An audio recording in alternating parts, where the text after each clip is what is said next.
we first meet, when a couple first meets, friends first meet, what draws them together? Their mutual interests, their mutual experience, their mutual mindset and values, etc., etc. And that's a good draw. You have to have a reference point. You have to have a beginning point. But as the relationship matures, we find very often that which we don't have in common between us. And therein lies the major question mark. What happens when we find that we have things which make us unique from each other? In other words, those items, the mindsets, the values, which we don't share in common. If the love was based on the desire of the one who's doing the love to be loved, to give love, to endow love, like some people say, I have so much love to give, then if the beginning point is the I, when that question mark of uniqueness arises, it will interfere with the I. What do you mean you think differently than I do? What do you mean that you have different aspirations than I do? That's not why I wanted to give you my love. That love was an investment so I could become loved and I could give love. But if we don't have that common denominators, as much as I thought we do, what is there to love? Why would I invest my love in this? When in fact a healthy relationship is required to understand that each person has their uniqueness, as we spoke about last week. And the love is to love that person. To love the person how they are, for who they are. Not for who you need them to be. Not for who you want them to be. Because you need them to be or you want them to be this or that because it feels good to you. It enhances you. I have a question. I was reviewing the notes from last week's class. So let's say we have love and respect for a person, but that person doesn't respect themselves. Their inability to even receive respect and love is then a moot point because they have no intrinsic self-worth. So no matter how much a person tailors the respect and the love to be the key, that if they don't have it themselves, they're not going to see the world as. So what do you do in that situation? Well, that's the one you chose to love. I'm talking about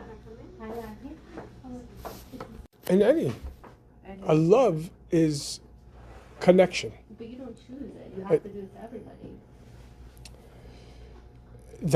That's notwithstanding the truth.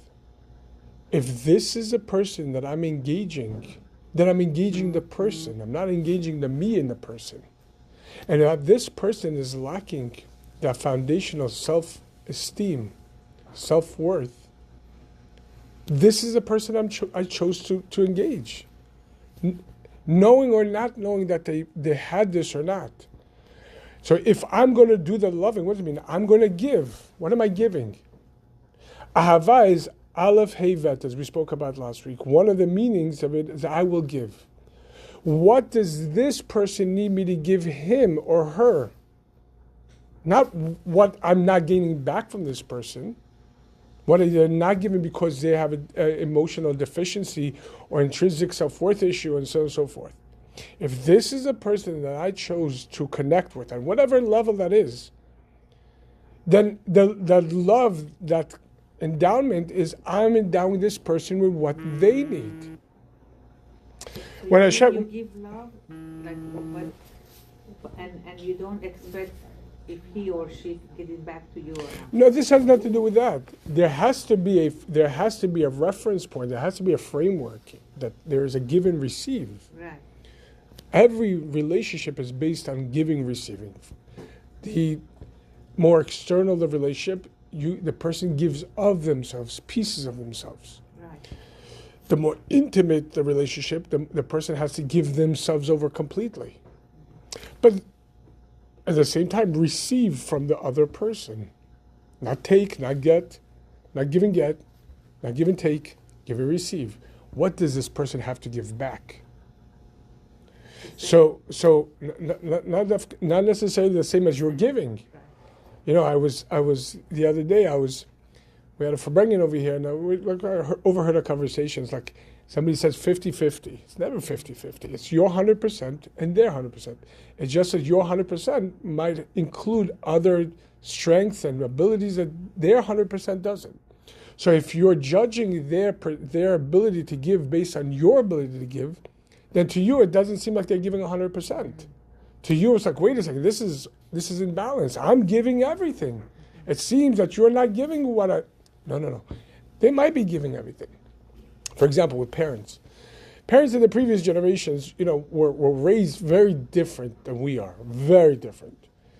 And they were raised with a different psychology, with different understanding, generally different settings. As opposed to the children of today who are accustomed to getting love and adequate time and focus. You know, I don't know about you. You probably wrote like, you know, the focus that we receive as children is, here's the food, come back whenever you come back, and that was it. There was, of course, you got attention and you got taken to museums and everything, but in reality, so what happens if a child of today? I remember I had a couple. I had a couple whose one of the spouses had a tremendous issue with their parents. What was the issue? That they wanted their children to have a very good connection to their parents. The children should have a connection to the grandparents. The only issue is the parents were dealing with a lot of stress themselves. Chronic stress. To the extent that it wore their emotional aptitude away. And this became a source of contention between the child and their parent. So that I want my children to have the same type of connection that I had to my grandparents. Why can't you give them this type of attention? So the suggestion was, look, your parents are not equipped with the same abilities as your grandparents. That was your grandparents. If you want your children to have a relationship with your parents, perhaps create that space. Instead of asking them to take them for the weekend, maybe you should bring your children for an hour to your parents' house, buy some sushi, and within that frame of an hour, this could be a very, very happy-go-lucky type of exchange where there's no stress and so on and so forth. That will be their 100%. That's 100% that they can give that in that moment. Instead of looking at the point where, well, I got the entire weekend with my grandparents. And if you can't do this, then you're not giving anything. The reality is, if you're going to connect to the person, you must come with a sincere understanding that you're connected to this person as they are, not how you need them to be. And that's what it means. A love that's not focused and it is not fueled on respect will inevitably turn into manipulation. Because if what I love you for is based on what we have in common, our common interests and goals, well, so long as those goals and values and interests are in place, then that love and exchange is going to be constant, it's going to be fluid, etc., etc. But when I discover inevitably that we don't have everything in common, as a matter of fact, we have things that really sets us apart. I could choose one or two things, either to accept that this is who you are, this is your personality, this is your abilities, that came along with your upbringing and your experience. And then the question mark on me is, what can I give of myself or myself in order to enhance you? Or, in a raw state, in the animalistic state, it could turn to, well, if the love was based on so many great experiences, and now that I see that we don't have that, then I need to shut you out of my life because you don't make me feel good anymore.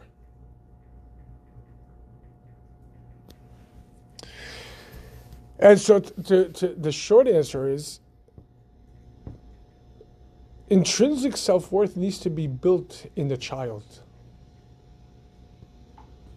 But unfortunately, in our generations, parents weren't raised to teach that. Often they weren't raised understanding that themselves. It's not their fault. It was an entire generation of a lot of stress between the Holocaust, between communism, between having to run away from Iran, between everything that was happening in America, and generally the general parenting philosophy. Even Dr. Seuss, in his early career, advocated very distant type of parenting, cold type of parenting. Parenting, as we know it, really began. I mean, aside from the Torah, which was always implicit, but parenting on a psychological level really began in the 40s or 50s. So, if you're going to look at the parents and from that perspective, or anyone for that matter, that they weren't raised with intrinsic self-worth, well then, what are you doing in order to help them develop that intrinsic self-worth? Not how you're noticing that they don't have it. What are you doing? You love them, right? You want it. It means you want to give to them. I will give. Well, they need input from me to develop their intrinsic self-worth. And that's in the style that we communicate. That's in the style that we allow for failures and so on and so forth. Because what takes away? Like we spoke in the parenting class. How do you develop a child's self-worth? By the way you show up in their life day to day. By the way the style and the tone and the words you choose to communicate to them with. For example, as we spoke about here on Shabbat, parents would say, "I believe in you. You could go and rock this world. You could take over the world, but I'm afraid to let you out and walk to down the corner by yourself." Or you got an F in the test. I'm going to go speak to your teacher because that's just not fair. Or this one and this one's bothering you. I'm going to go speak to their parents or to the child themselves. Now, there's advocacy, of course. There's no question about that. But advocacy is to advocate for the person, not to do the person's bidding. In other words, if I truly believe in your abilities, I'm going to help you harness those abilities. I'm going to help you develop those and focus abilities, but I'm not going to do the work for you. But I believe enough in you to let you do it. Because if the love is based on the parent's need for love, then as soon as the child falls, "Oh, come here, I'm going to..." Oh, who said that the child needs that?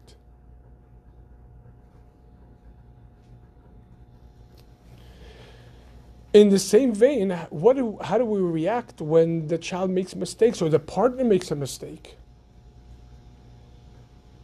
If a parent says, "I believe in you," and the second the child or your spouse, your partner made a mistake, immediately it comes with criticism. What's the criticism from? Where does that criticism really come from?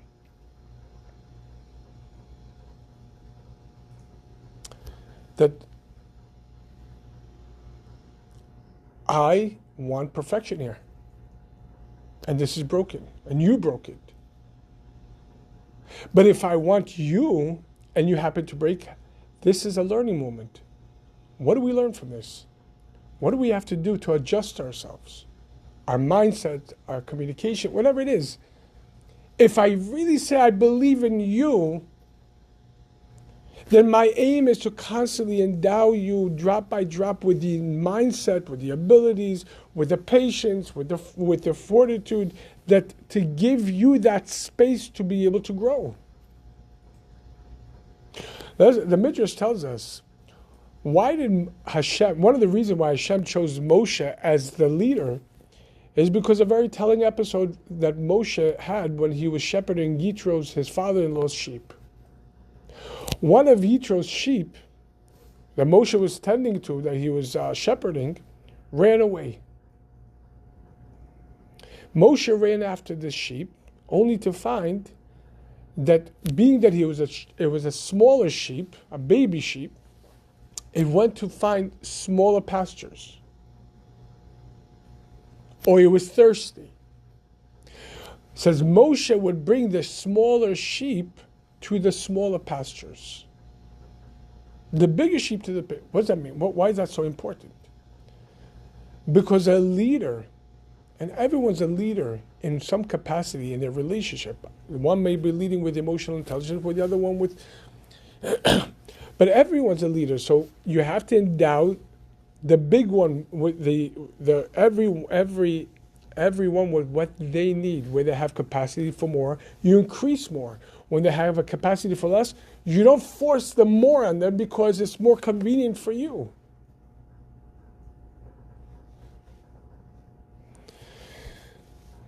Love in itself must be based on respect. Because the respect, the gvura, the left side, bittul, is where you allow the person to be themselves. Love is how you're giving of yourself to this person. But in the gvura in itself, you're giving space to the other person to be themselves.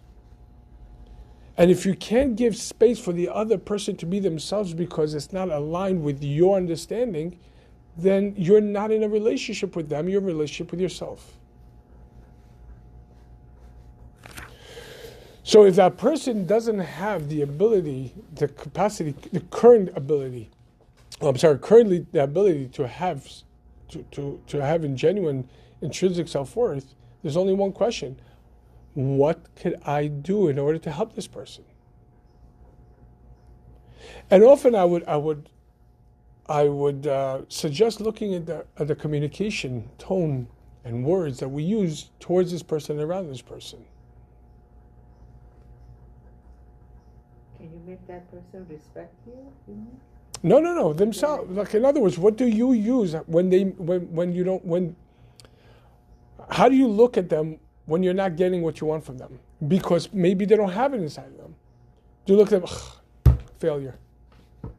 It doesn't have to be said in a word, just look. How is your communication style when things are not going your way? It's like, okay, you're retracting and that's it? In other words, you're showing them that they don't deserve your connection. You're robbing them. You're robbing your relationship. It's right or it's not right? Absolutely wrong. Absolutely wrong. Yeah. Absolutely wrong. If you don't show them that. Because what are they learning? That they're only worthy of conditional love. So a person in that situation, how do they respond if the person is not being, if you're not you, but if a person is receiving that from someone else, what is the person being robbed to say? If they're not aware, they won't say too much. They will just go along with that pattern. That becomes a pattern in a relationship. Of course they're aware if someone's retracting. They're aware of it, but often they don't understand the reasoning. They don't understand what is the purpose of this. So they could, at first they try. Often with couples, they do try to communicate this. But maybe they're not aware of the finer details behind it and the patterns and so on and so forth. So he says, I feel I'm not getting enough. And I said, what do you mean? I'm giving you. What are you saying? But they look at it differently. But yeah, so it was completely different. But eventually, if you can't beat them, you join them, and eventually that does become the pattern of the relationship.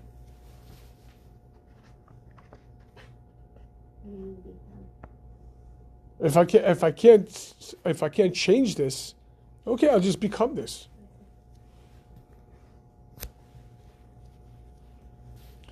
You can't imagine how many couples and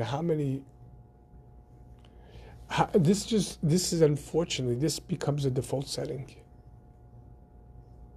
This becomes a default setting. The spouse says, I need you more. I don't know what you want. What does that mean? I don't know. Of course you know what you want. Of course. I'm just not comfortable because I'm immersed in myself. And now to give you what you need,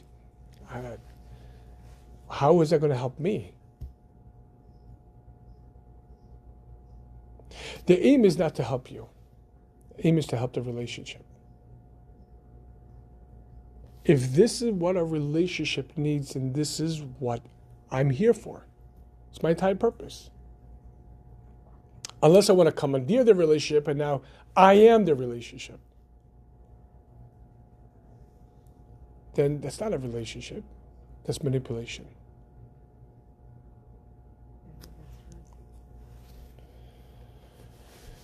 And unfortunately, often, and especially our society, we're constantly giving a signal that you only deserve conditional love.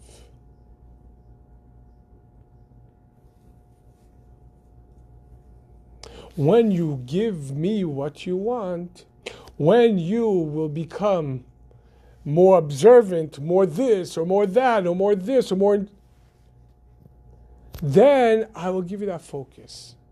And it's like I'm dangling my focus and my connection as like a little candy right over you. Come on, you can do it. You want this candy? Just jump. The person's jumping in. It's like, I can't jump any higher. It's like, I'm sorry. You want this? You have to jump. Come on, you'll do it. Maybe it'll take you 30, 40 years. Don't worry.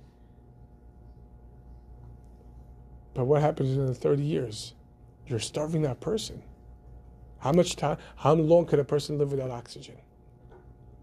Imagine dangling that air mask right over the person. It's like, come on, you could do it. It'll take you 30 years to jump on it. It's okay. You can't breathe now? It's not fine. Don't worry about it. You know how many spouses do this? I'll give you focus when I deem you deserve it.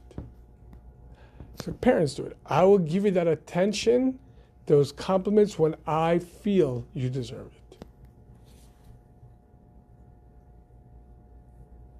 It's very interesting because in Parsha Noach opens up, the second portion of the Torah opens up with El Toldot Noach. These are the offspring of Noach. Noach ish tzaddik v'tamim haya b'dorotav. Noach was a righteous and sincere man in his generation. Noach is one of the personas in the Torah that the Torah gives, that God Himself gives an open compliment that he's a righteous. Avraham wasn't called righteous. Moshe wasn't called righteous. In the Torah, in the psukim, in the verses.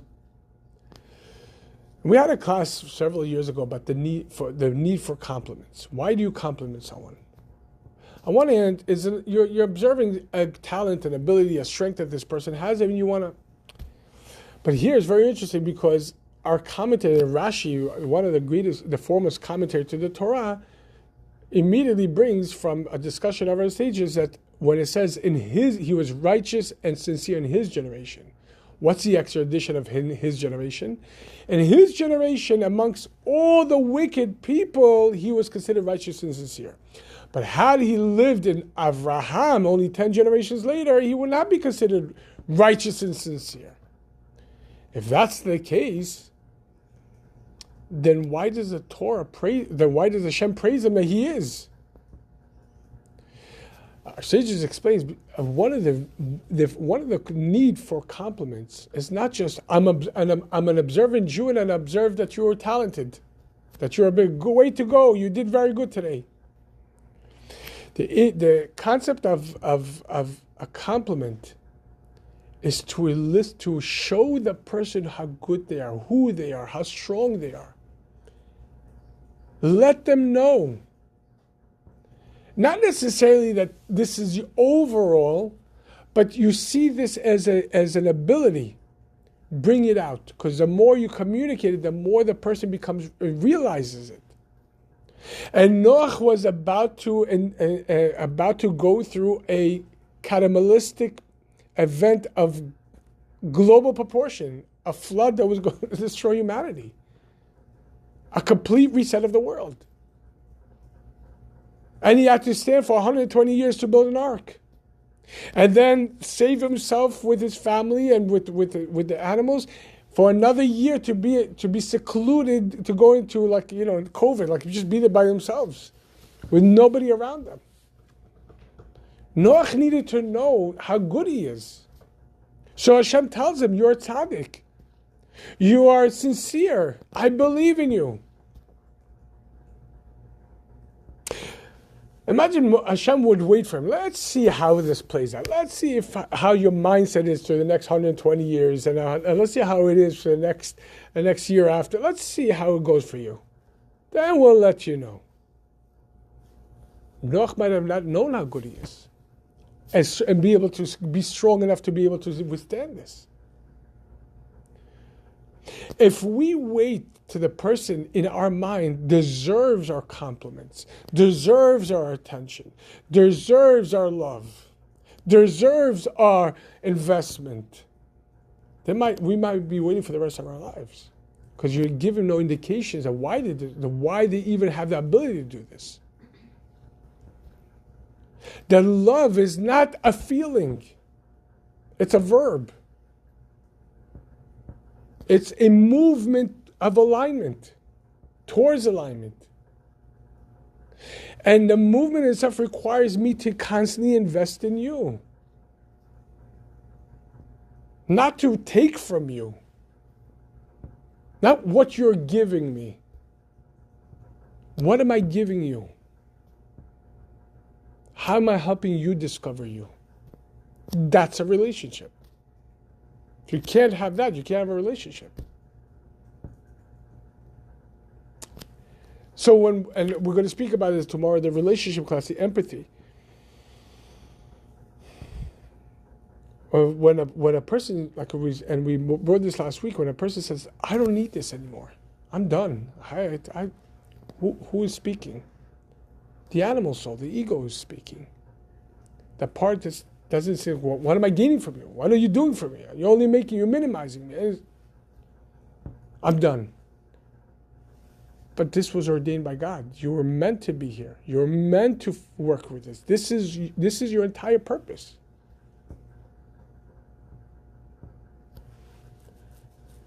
I'm done. You're done with what? With whom? Why are you done? I'm not talking about abuse. Abuse is something altogether different. I'm talking about a normal situation where, they don't meet eye to eye, where there's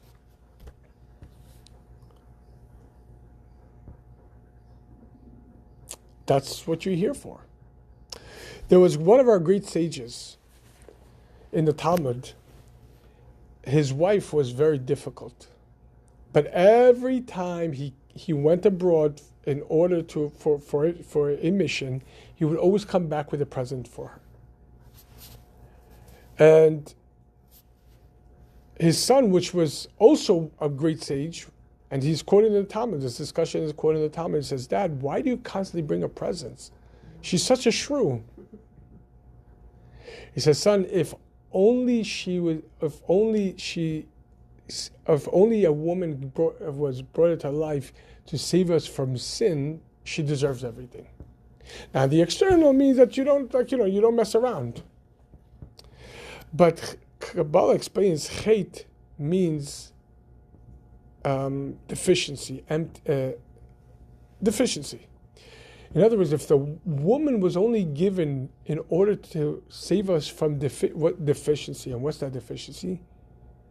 A woman and a man, a feminine soul and a masculine soul, are not just complementary; they're one and one of the same. They are one. They're two halves of the same whole. What he was really teaching his son was that this other half is your other half. How would your body be able to function with only half a body, God forbid? The very fact that this person is in your life is already complementary to you. It's completing you.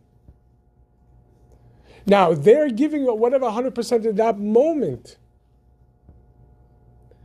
That's 100% you need in order to accomplish the next point of your life. But just to recognize that this person themselves is who they are. And this relationship in itself is in itself self-serving, without any other bells and whistles. That in itself is the base of the relationship. In other words, if I keep on searching what you're not giving to me, what you're not doing for me, how you're not helping me, and so on and so forth, and it becomes bickering and devaluing and so on and so forth, that could destroy the relationship. And that's even if you're soulmates. Yeah. But how can we be in a relationship because we all have needs to grow? How can we be in a relationship if it's a whole that the other part is not healthy, not nourishing, is not helping with the daily life, even little things and big things? How can we carry on the relationship if we're not getting? I understand ego plays a part, but how can we be so, okay, the other part's not helping with much, and how can I carry on that alone? There are two tiers to this. The external tier is, but it's a very important tier. You have to communicate this. You have to come to someone who's going to be able to. Often, it's the lack of communication. Not that the communication is the key to marriage. Many times you say it's the communication, but it's not the key. But a lack of healthy communication, as we say many times, if you're speaking to someone and they're not listening, it means that you haven't used the words that matter to them, that they can understand. Perhaps a person uses the words that make sense in their mind, because these words are the key that opens my locks. But just because it opens my locks doesn't mean it opens theirs. It's to try to constantly force. And I already told you. But how many times should I say it? How many times can you jam a key to a lock that just doesn't fit, and blame the lock for not opening? First and foremost, and that comes from respect. What words they need to hear? What sentiments? What's the environment that they need to hear it? Because if I'm only sparing it at the times when things are negative and they're already defensive, and I try to budge even stronger, then obviously we're going to have issues. And I'm going to be more frustrated than anything because, listen, I'm trying to explain it to you. I'm telling you. I told you 1,000 times. No, I told me 1,000 times. You hadn't even started even once. Because if I'm talking to you, then I have to think your background, your foreground, your experiences, your upbringing, and everything else. And if I want to relate a message for you, for our growth, then I have to take you into consideration. And therefore, which words, when am I going to say them? How am I going to say them?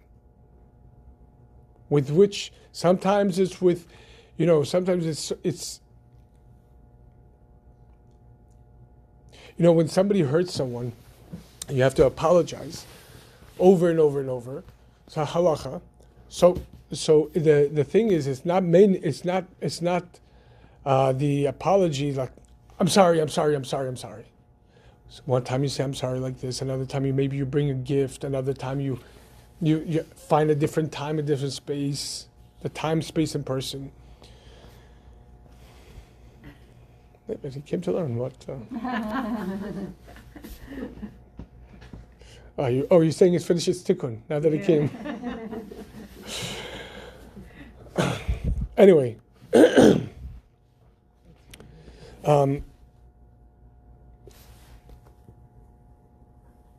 we can't underestimate the power of sincere love and appreciation. Women could change their husbands so quickly if they came with love, real affection, real affection.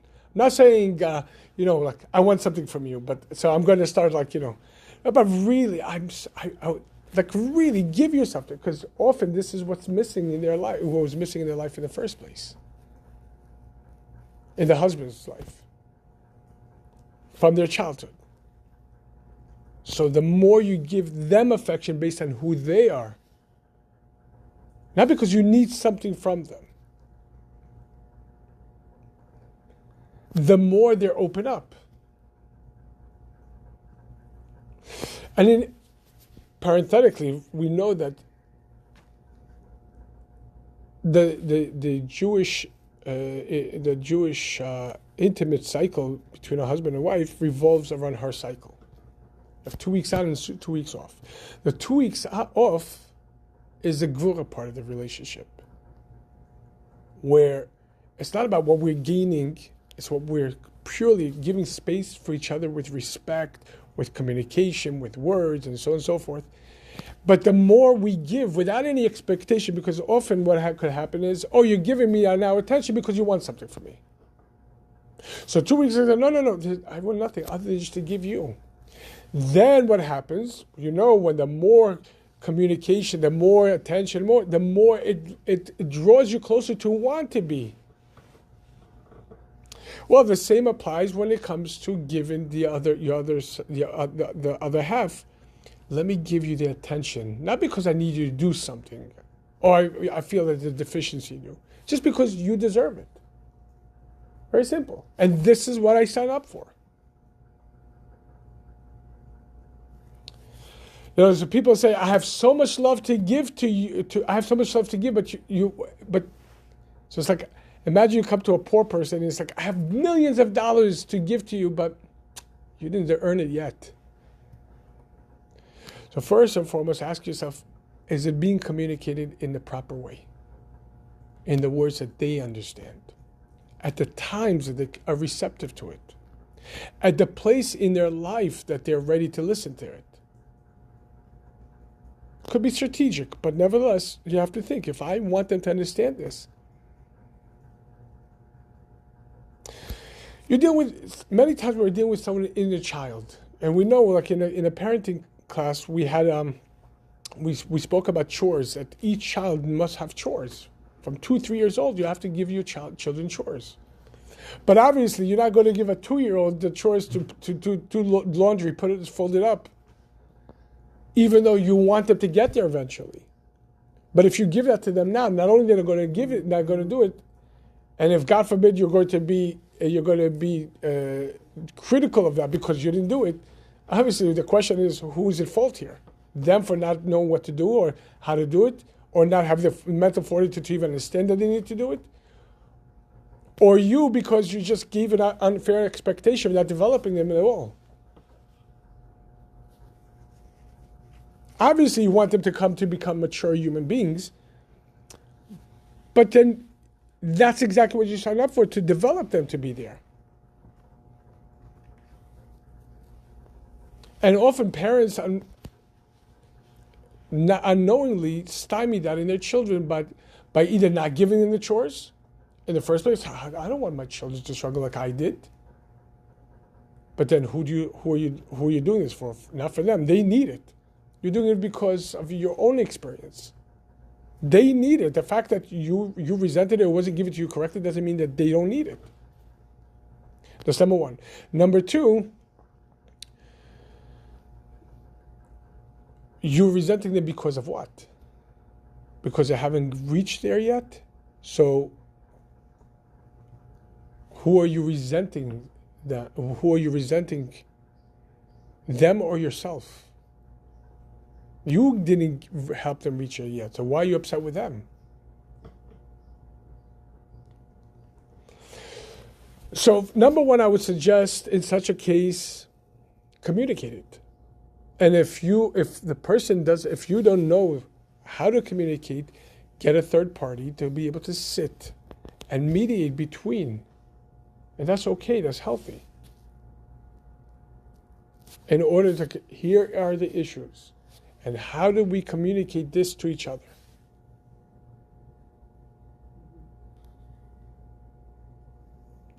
There was a woman who came to the Rebbe once.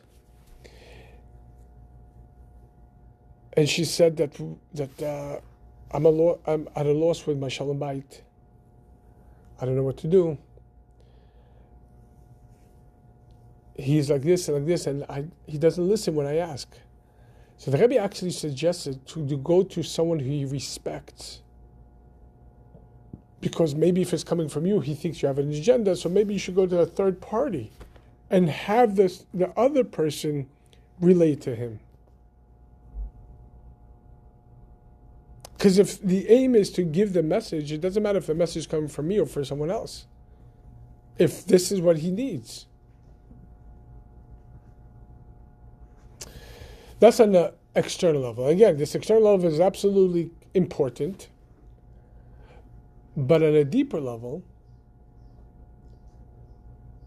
the impediment in itself is a directional pointer to what you need to accomplish within yourself. When I was a child, I fell and ripped my hand. Last day of school in 1984. The one thing they told me that you better learn how to learn, because you'll never be able to work with your hands. They were right. I can't grab. But learning is not something that I ever wanted to do. I hated learning, I hated reading, I hated all that stuff. But Hashem made sure that this, what would seem an impediment, was a directional pointer to where I need to go in life. To develop. Just because I wasn't comfortable with that development doesn't mean I didn't need to go upon it. So sometimes the fact that the other person is coming with their this and their, it seems an impediment. Actually, it requires, it might be a directional pointer to one's own self. Where do I need to grow over here in order to not be bothered by this? And not only not to be bothered, that's only half the story, but still have the emotional maturity and fortitude to continuously endow my relationship with what it needs without being resentful from it. And when a person gets to that level, then that's called emotional maturity.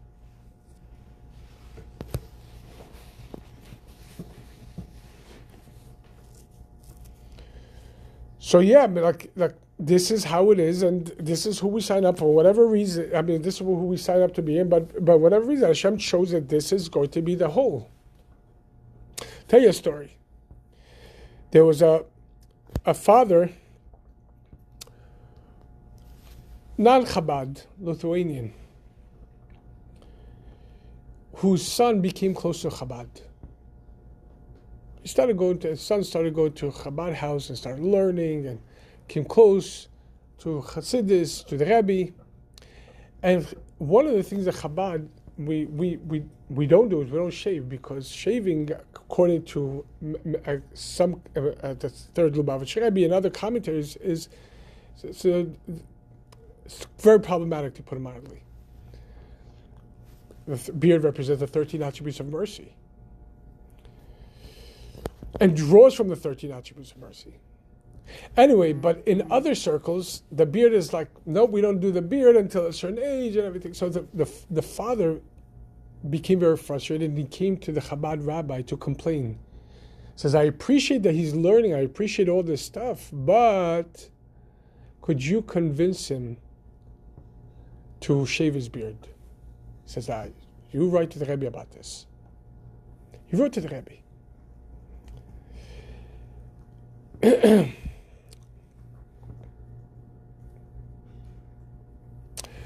A few days later, the father calls the shaliach back, the rabbi back, and tells him, I've received a reply from the Rebbe. This is what the Rebbe writes. He says, if you have a building with a four-story building, if you break the fourth floor, it might crack the third floor. but the building is still going to stand. But the lower you go, the more you're undermining the entire structure.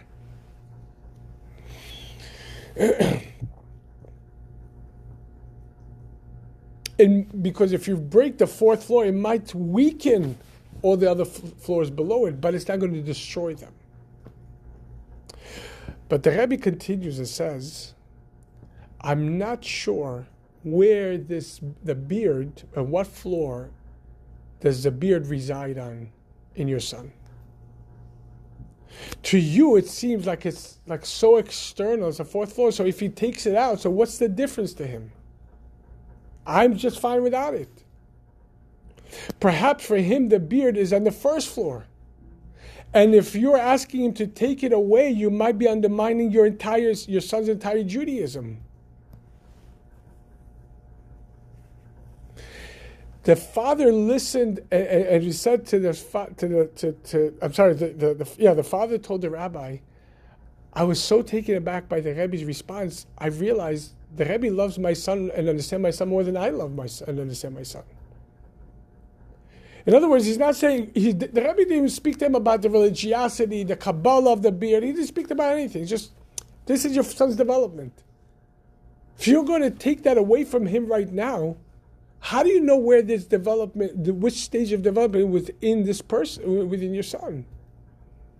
Just because it doesn't fit into your equation, into your understanding, it doesn't mean that for him it might not be foundational.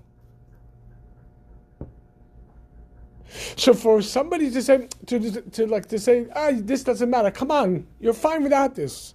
You don't need this. And often I see this with couples, not understanding that the other person's quirks and things. This is, sometimes there's a pimple. You pop it and it comes out. But there's some skin tags that are really rooted deep, and it's just an even smaller little pimple. You rip them out. You're ripping many layers.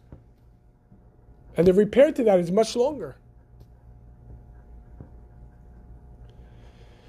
So there's another whole way of looking at this. Does the spouse feel and know, or the other person know, really, if you ask them, how does it feel to be married to you? And ask him, do you feel that you're gaining an adequate connection from me? Adequate response from me? Affection? Belief?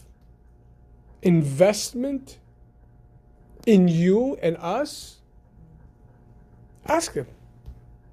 It's a stubborn question. But ask. If you have the guts. Because everyone wants to be part of something successful, except for over time, again, you're dealing with animal souls, the ego. No matter what, the ego is going to be in play. So you got to take it into account. It would be great if everyone be altruistic and just do what they need to do just because they didn't want to do it. But you have to take into account the animal soul and the ego. You can't just no animal. Communism did that. That's exactly what communism is. Everybody's equal. Why? The communist soul is always equal. It's just you completely erase the animal soul, the ambitions, the desire to go make for yourself. How does that work out? Then nobody wants to do anything. The Chachamim once prayed in the Talmudic time. They prayed to remove the Yetzer Hara of sexual Yetzer Hara. So they removed it with their davening. But very shortly thereafter, they found out that chickens weren't laying, the hens weren't laying eggs, people weren't getting pregnant. In other words, you have to take into consideration that and then they dive in and say, okay.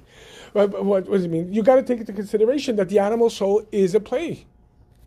So ask the person, am I giving you what you need? Are you feel that I'm communicating to you, I'm looking at you, I'm talking to you, and so on and so forth. If not, let me know what I need to do. Spouses, parents, it's a humbling question. The answer might be even more humbling. But if you're sincere about your relationship, you got to start there. To ask. Yeah. Ask everyone a very simple question. What do you need for me to feel loved by me? Because often we start, it's the opposite. It's conditional. If you do this and this, like I want you to, I need you to, then I'll show you love as a sign of gratitude. I gotta teach this to my daughters. We gotta all teach it to ourselves. You know what would happen if we actually internalize? I'm learning from you to teach as a mother. As a mother, Bichlal is different. As a mother, it's apir darko. It's apir darko. You raise your children based on their needs, not your needs. But they're now married. Doesn't matter. They're always your child. You're always raising them. Yeah, You're always. There was by the way, there was a mother who wrote to the Rebbe that she made tshuva, I believe in her 50s, 60s, and she had older teens. Or 20 or I don't know their age, but they wasn't. But apparently they're old enough to just not follow the mother's lead. And she wrote to the Rebbe, sort of bemoaning the fact that, listen, I made tshuva, but what's the point if my children don't follow? Right. The Rebbe asked her a question: did you go to the mikvah before you had them? She says no. Now this is in her 50s, 60s, so she was post-menopause. The Rebbe nevertheless suggested her go to the mikvah now. And retroactively, this will bear its effect on your children's consciousness. Why? Because a parent is always connected to their children. So you're always raising your children. Exactly. Yeah. So you didn't go to the mikvah when you conceived, but you've been to the mikvah since then? And you inspire others? Sure. Absolutely. But because it always has an effect. But it has to be according to what they need. What does my child need from me? In order, and if there's a saying, if your child is silent towards you, they're speaking volumes. In other words, if they talk, it's good. If they don't talk, they're teaching you. If whatever it is, listen to what they're saying or not saying, because something is being communicated in one direction or another. But the rabbi is teaching them not to say everything to the parents when you're married. No. I'm not talking about Right. What belongs in a marriage belongs in a marriage. You don't ever go speak to anybody like you don't speak to your parents, because that has nothing to do with it. Yeah. But I'm saying, if God forbid there's silence altogether, there's radio silence, there's no communication whatsoever, Yeah. they're speaking volumes. They're saying a lot. Right. Even silence has a frequency. Right. But there is a question. Before I come with demands and saying he's doing half, he's not doing half, and there's a question: am I giving them everything that they need? And maybe the fact that they're not doing it, and this is the depth of this, is a prompt for me to grow in our relationship first and foremost. Not in, many times I'll grow in my Judaism. I'll grow in my Judaism, and that should surely solve all of our issues. It does not solve all the issues. It's that could be an escape from the issues. The aim is you have to say, this is a priority. You are a priority in my life. And I'm going to endow to you as my priority, number one priority. When you do that, you're fueling them. Their inner joy and inner happiness starts fueling up, and then they'll do everything. Anything. Because, as we spoke about many times, the fuel for life, for struggles, to be ourselves, to go day to day, is joy. When a person doesn't have joy inside, they get stuck in life. They become lethargic. They become lazy. They become procrastinators. They stop doing chores. But that's not an indication that they're lazy or anything. It just means they don't have the joy. They don't feel good inside. So instead of banging them on their head for what they're not doing, ask yourself, did I feel... Imagine Imagine the car gets stuck because you need fuel. Are you going to start like pounding on the car and like stabbing the wheels? It's like, what's that, your broken car? No. Ask yourself. This actually happened many times.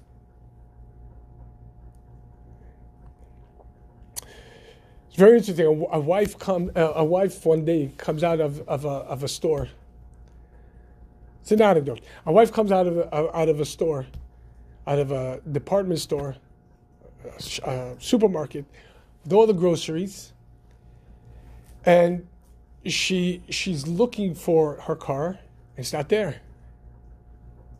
She's looking here. It's not there. Beep beep. No, there's no beep beeps. And she was like, I must have left the engine on again. My husband warned me, because sometimes she didn't realize she left the engine going. She was convinced that this car was stolen. She calls the police immediately. Says my car was stolen from this location, and this is a model, and so on and so forth. Meanwhile, she needs a ride home, so she calls her husband after she gets off the phone with the precinct, and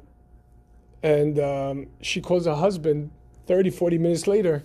I need a ride home. She's like, I'm going to tell my husband this happened. He warned me so many times, and there's going to be an issue. And she's like, oh, I got to go through this again. And anyway, she calls her husband, says, honey, I need a ride. He says, I can't.